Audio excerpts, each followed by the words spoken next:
The question is that you see in the Quran Kerim, Allah is not mentioning so much about the earlier prophets and their, come, and their Sahabis. Sahabis are companions.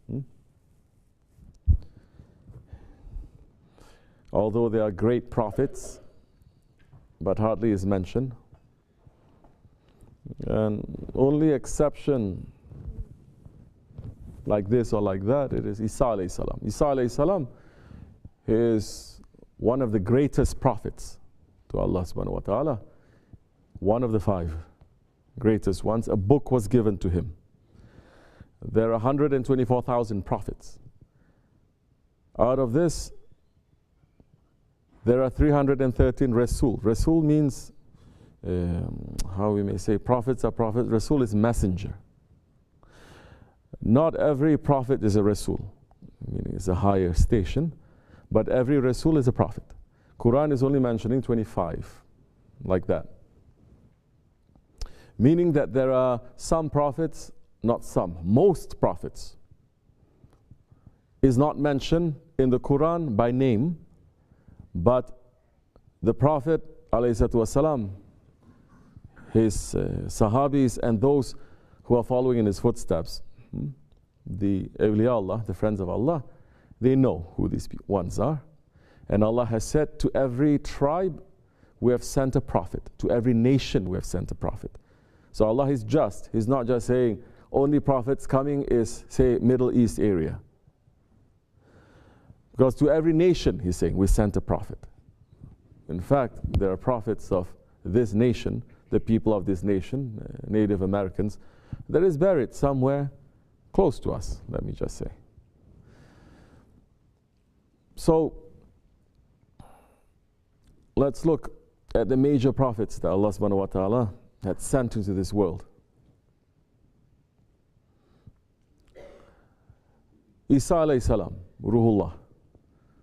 Big book was given to him. He inherited the book of Musa alayhi salam, the Shariat of Musa, the Tawrat Sharif, and from the Tawrat he is also given the Injil. He is given the Tawrat, but a book is given to him, which is the Injil. Injil Sharif. What is the Injil Sharif? He did not walk around with a book under his arm and reading. Whatever is sent to his heart, he speaks. And most of it, it is parables, words of advice, stories. He was given tasawwuf. So that Isa alayhi salam, the book, the law is given. Now, he inherits the law. He has the law, the Shariat. Now, tariqat is also given to him, which is spirituality. Nothing in his spirituality, he is saying, it is opposed to the Shariat of Musa. He is not saying, don't fast, don't pray, don't make sacrifice, don't do nothing.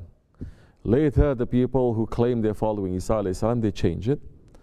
But he was very strict about keeping the laws. And even in today's Bible, he's saying, I'm not here to destroy the law. I'm here to fulfill the law. And he's introducing a higher law. And what is that higher law? The law of spirituality, of tasawwuf, of Sufism. Great prophet, big book. Because of tasawwuf and spirituality, the scholars and the rabbis, majority of them, they want to kill him, running to finish him. Huge prophet, but he managed to only pull 12 people. His disciples are 12. People who are following him are 12. Huwariyun. Huwariyun, disciples. I don't like the word disciple. Quran is saying they are Huwariyun. What does Huwariyun means? The people who make bleaching. They bleach. They make it something and they make it to turn white. Because some of them, they are working in the lowest kind of work, kind of profession. If you look in India, those ones who are tanning leather and curing leather, it is considered one of the lowest, if not the lowest job in the world, correct? Because it is a very dirty job, a very stinky job. I remember watching this documentary. This is, I think this man, I think in Morocco, Algeria, he is tanning leather and a big pit like this, and he put the leather inside and he's collecting pigeons' droppings. And he's putting the pigeons' droppings inside because it is the most powerful, whatever compound it has in there, to soften the leather. They put it there, they let it sit there for some time, and he jump in there and he is walking on it, pounding on it. Okay, don't think just because we live in America, the rest of the world now is like us. They are still working as their ancestors worked for thousands of years. Very hard work, very hard labor for pennies a day for us to enjoy our leather goods here. So think a little bit next time when you go shopping also. You work in a situation like that. He says, I cannot taste anything. I lost my sense of taste ever since I started working when I was a boy. I can't smell, I can't taste. Of course, they die young because those conditions are very dangerous. So, hawariyun, tanning, making, in this society we say tan to make it turn into a different color, but over there to make it white, to bleach it, to make it white. Meaning when Isa alayhi salam met them and he says, now you are going to bleach the hearts of men. Their heart, not their actions, not their words, not their ritual outside, which they all were doing, the Bani Israel, because Isa alayhi salam was sent to the Bani Israel. He was not sent to the whole world. Because the Shariat of the Bani Israel, the whole world cannot carry also. The Bani Israel cannot carry them. You understand? So, he was sent to them. He took them, 12 followers. Great prophet, he only had 12. But in his hour of need, in his hour when he was most in need of help and security from his followers, they all fell asleep. In that garden of Gethsemane, he was praying to Allah, enemies are going to come. He's telling to his Sahabis, please keep awake for my sake. Why do you think sometimes we keep people awake, following in this tradition? They all fell asleep. And in that garden, he prayed, which even in today's Bible they have. He's saying, make this cup to pass from me. Showing that he's praying to who? A small kid. He was a Muslim. His background was from Christianity. And he asked his teacher, and said, if Jesus is God, then when he was in the garden, who was he praying to? Himself? He wasn't.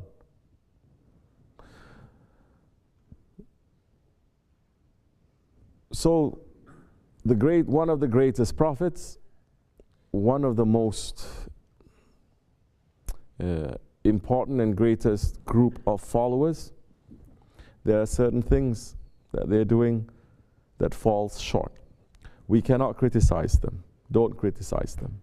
Don't insult them. Don't say they are this, and don't say nothing negative. Who are we next to them? If we are put in their position, we'll fail 24 hours. This is the arrogance of today's 21st century Muslims also. They think they can criticize, they can pass opinion about everything. Holy people, very pious people, salihin, prophets, they just pass judgment just like that. You don't know who you're speaking about. You say the wrong word, all of your good things that you've done is cancelled. So, now, Holy Prophet ﷺ, the Prophet Muhammad ﷺ, one man he came. When he came, he was one man. When he left this world, he had collected and united all of the Arab Peninsula, the Hijaz, and some from beyond also, and never before it has been done. Never. Arabs have never come together. Don't you see? Even today they cannot come together. It takes the greatest messenger to unite them. And after him also, the several dynasties that happened, continually fracturing. One man, he came when he was veiled, 124,000 companions he had. 124,000 companions. How were these companions? Allah has praised his companions, his Sahabis. We have to understand their qualities. What makes them to be completely different from earlier prophets and their companions also. These are the ones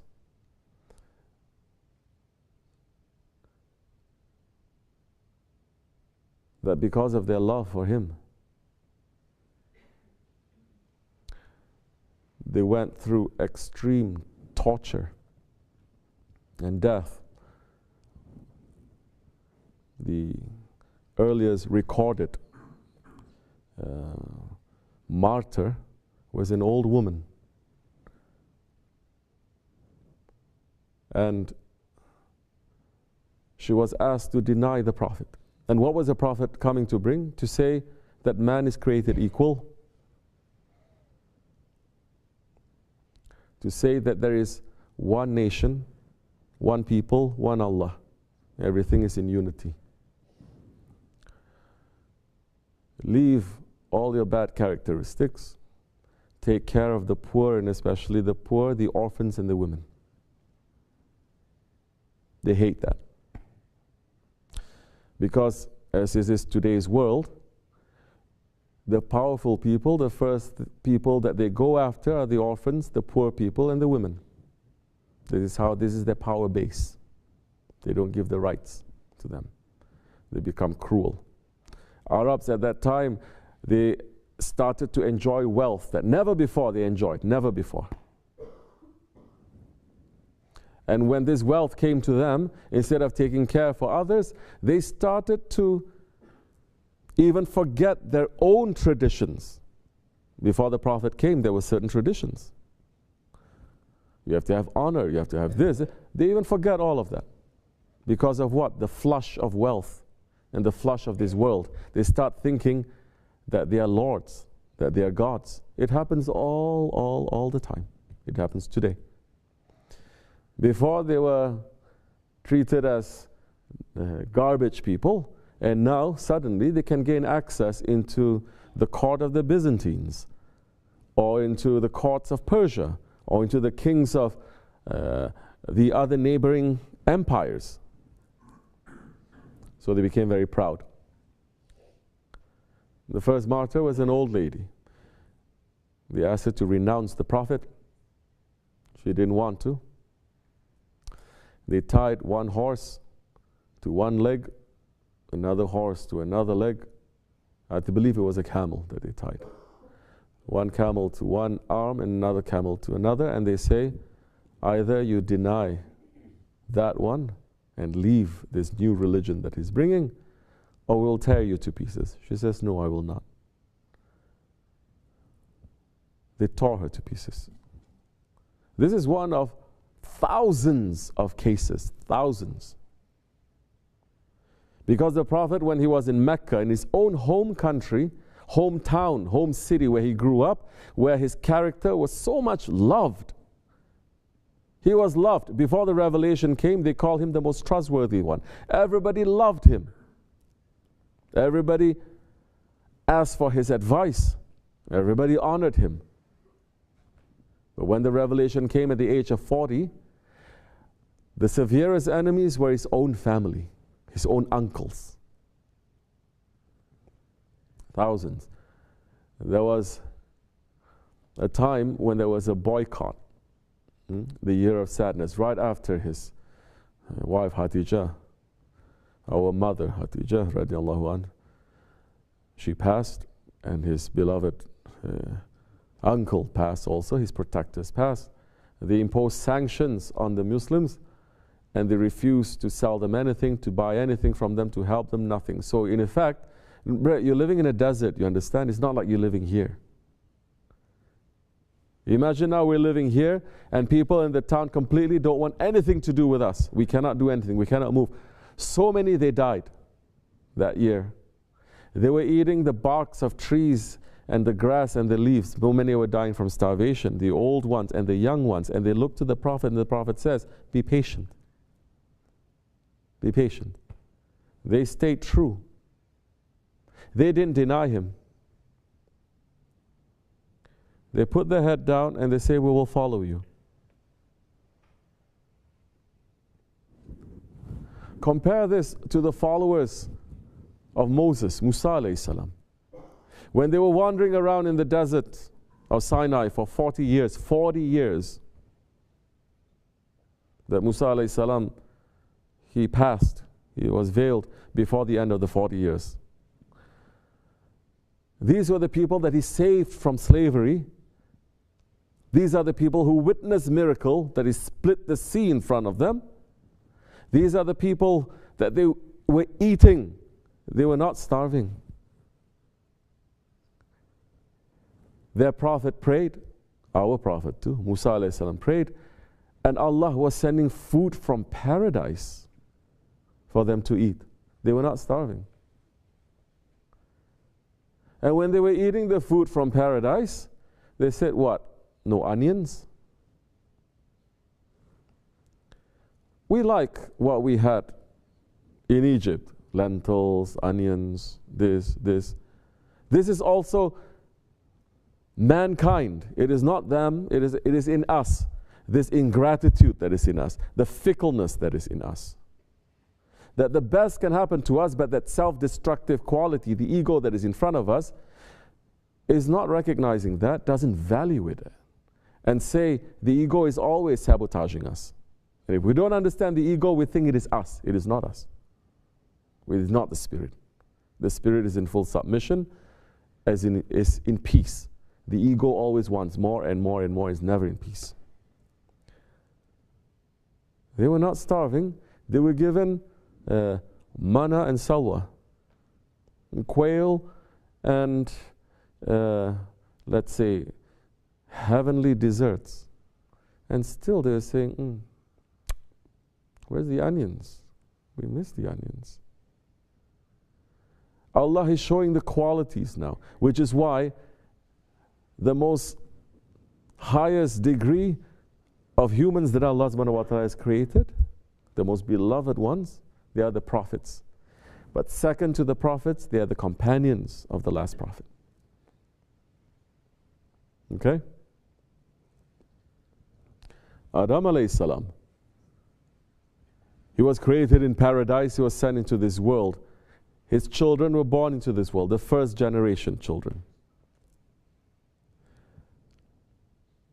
Most of them believed in him when he said, my children, this world that you see around, we were not from here. I'm not from here. I'm created in paradise. You are the first generation to be born here.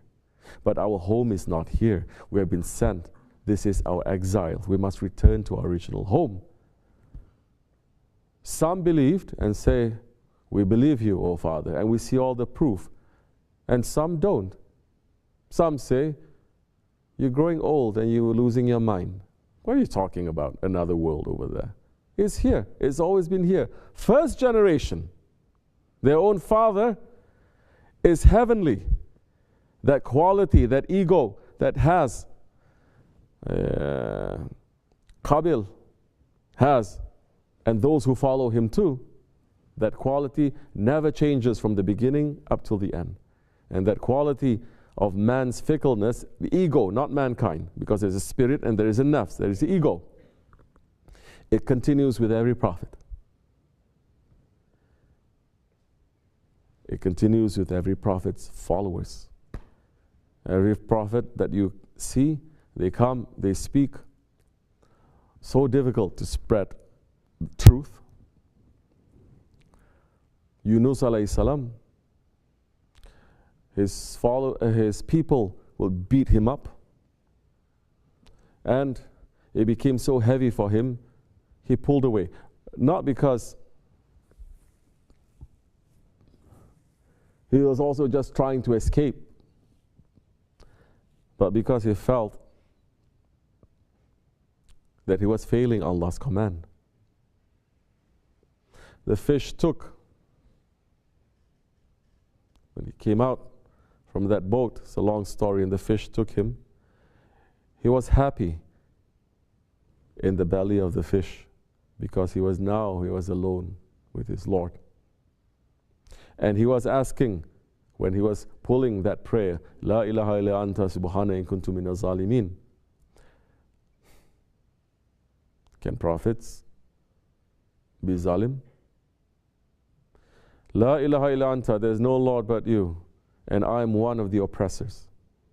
Are prophets hasha? Are they oppressors? Never the oppressed. Who do you think he was praying for?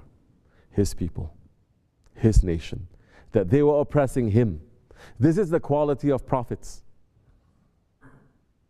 They don't rush to punish and to put their people into hellfire. They go over and over again. Nuh alayhi salam, for over 900 years, every single day he goes and he says to the people, return to Allah, leave this foolishness, be good ones to each other, don't cheat each other.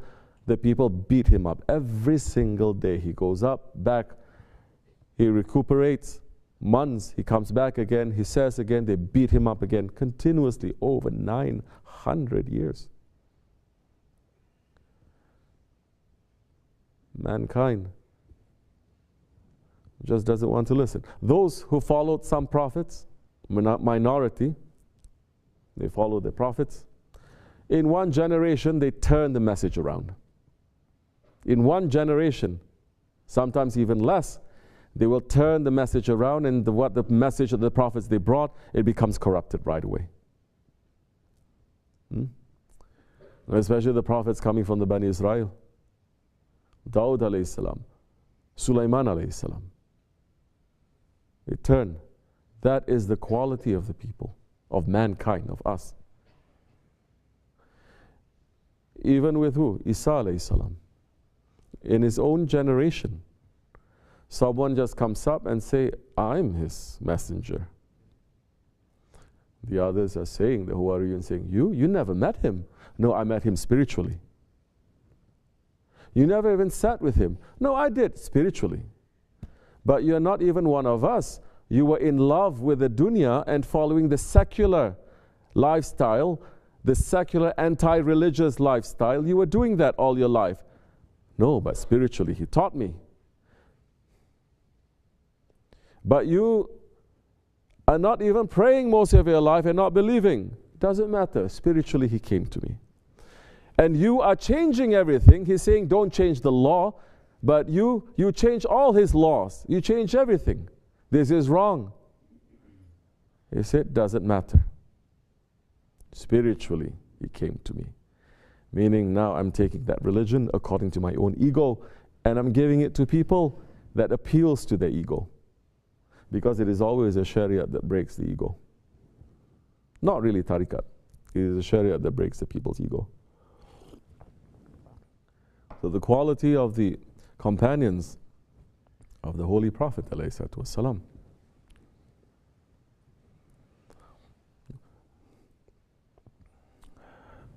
Those ones who were boiled alive, those children that were thrown into the fire and their parents jumping, those ones who left their families and their families came to kill them, those ones who left their wealth and all their possessions just to be with the Prophet and to live as very poor and very simple life. Those ones who left their honor, the honor that was given by their society. Of course, they found a greater honor. Those ones who gave up all their wealth. Did they give up all their wealth to the Prophet? No, they gave up all their wealth to the poor. You understand? They didn't give it all they didn't give up everything for the Prophet too. What does he need of wealth? And that's another thing, how our Prophet lived. Hazrat Abu Bakr Siddiq, he was one of the most wealthiest people living in Mecca. And he sold everything. Everything, even the clothes that he was wearing. And he just gave it to the poor. Which means what? At that time, there was a huge number of people that were in need of help. Like today, there's a lot of Muslims, so many Muslims, so many of them, us, are educated. So many of us have wealth. Don't just look at in the West, look especially in the East. Muslim countries, they are holding one of the most, let's say, valuable resources in the world. Whether it's oil, whether it's rare earths, whether it's whatever it is, it's holding that. Well, yet you see, there are still millions and millions, sounding like him, saying billions and billions and billions, millions and millions, that are living worse lifestyle, worse than poverty, complete oppression. And yet you see Muslim, rich Muslim multi-billionaires, they have toilets made of gold. But at the same time, they're claiming they're the most religious people in the world. Okay?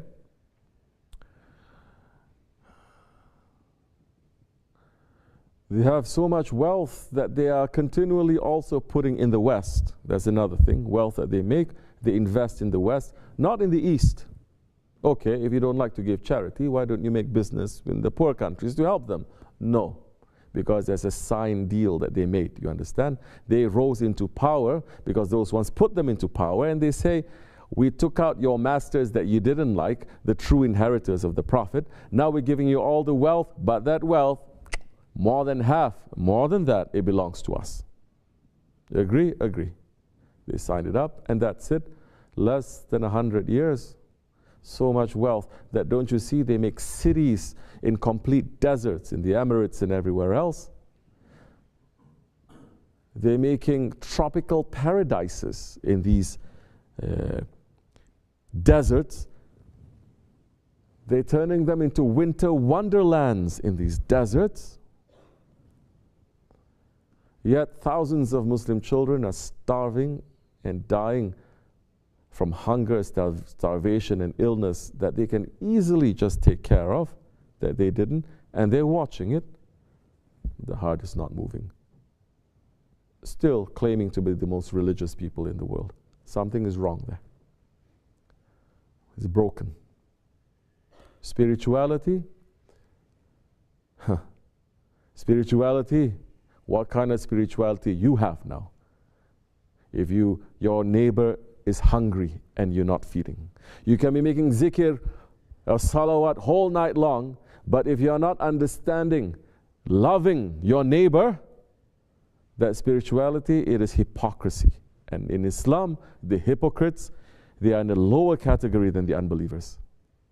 May Allah protect us from that. And so, Sahaba Kiram, they're very important. Which is why one of the biggest confusions, they have to make confusion about the Sahabis.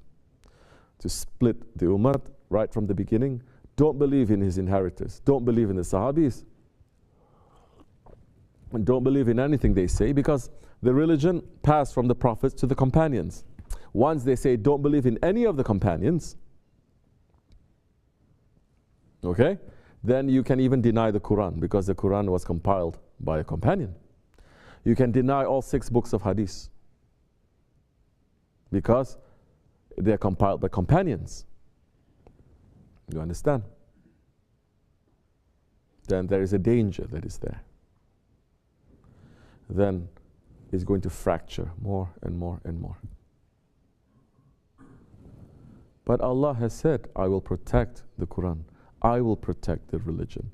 Allah has said, be careful about the companions of my Prophet. So if people claim that Islam, like the earlier prophets, Islam was finished within 1 generation, they are cursing at Allah and His judgment. But that is what the ego likes. Ego loves emotions because it is the easiest way to move a crowd. Emotions. It is not intelligence. It is emotion. And it is not positive emotion. Quicker to move a crowd, it is negative emotion. You understand? Negative emotion. It is not love that quickly moves a crowd. Because love comes from heavens. It is not here in this world. It comes from the heavens. Hatred, it doesn't belong in the heavens. It is from bottom. So hatred moves the crowds like nothing you can imagine. And that is a very powerful tool. And so that tool of instilling this hatred, where there are, how you may say, pressure points, trigger words, trigger things. They figured it out 1400 years ago. Some of our, I cannot even say brothers, co-religionists, because I cannot say that one is our brother if it's cursing to our father. I cannot say that one is a brother if it's cursing to my brother. Okay? Our co-religionists, there are pressure points there that once you mention this, suddenly the emotion just whoop comes up. Is a veil that you cannot even talk sense. You cannot even say, oh, it's just, and now the script that has been there for 1400 years suddenly just takes over. It's very powerful. I'm not saying that it's very powerful. And one thing when I'm watching them doing it also, these matams, it is very masculine.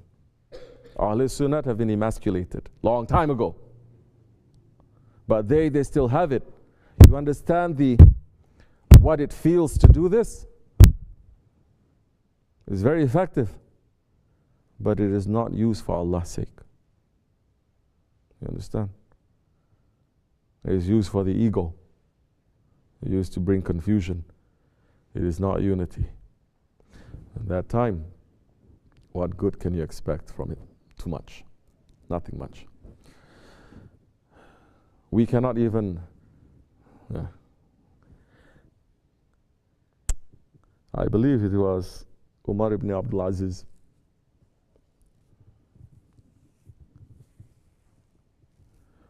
Some say he is the fifth righteous Khalifa. It is in the time of the Abbasis, Umayyas. And he is saying, when this question about Hazrati Muawiyah, Hazrati Ali, and all this question that was coming up, and I'm not defending anyone. The Umayyas, they did wrong things also. Abbasis, so did they. But don't judge them also to say that we are better. You understand? We cannot even come close. In their worst times, they were bringing Islam. And they were lifting people. We're doing nothing. But we think we have everything because we have our cell phone. We can text everyone.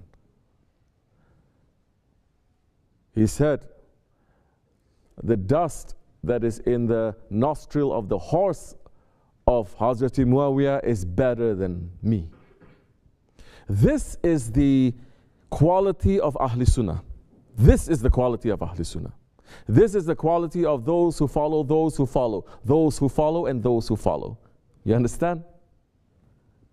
This is not the quality of Wahhabis, that they are saying, we are like the Sahabis of this time, and we are better than them, because some Sahabis, they were misguided. Hasha, astaghfirullah. Like that shaitan Phillips, that shaitan, because he said for 1400 years, even our tahiyat ahir, it is wrong, because we say, Assalamu alayka, ya ayyuhan nabi. He says, and that is a direct address. You only use that to a person who is alive. He says, it is wrong. Muslims have been doing that for 1400 years, wrong. And he said, they used to do that because Prophet was alive. But when Prophet passed, you should have said this, and they didn't say. They say, where are you from? What is your lineage? You're worse than gypsy. Huh? You came into Islam yesterday, Wahhabis are boosting you, and now you are having thousands to follow you, and you are destroying this Ahl Sunnat attitude to say, those ones are holy, those ones are holy. Me, I'm walking their way. Don't ever think that we are better than them. Do not disrespect them. Whatever they have left us, we cannot even carry a fraction of it. How can we say what they are? That one is only one. There are thousands. There are thousands of alims like that today. Oh, why am I attacking only the scholars? Don't worry, this is equal opportunity. The sheikhs, they're even worse in these days of tarikats, only taking advantage of people.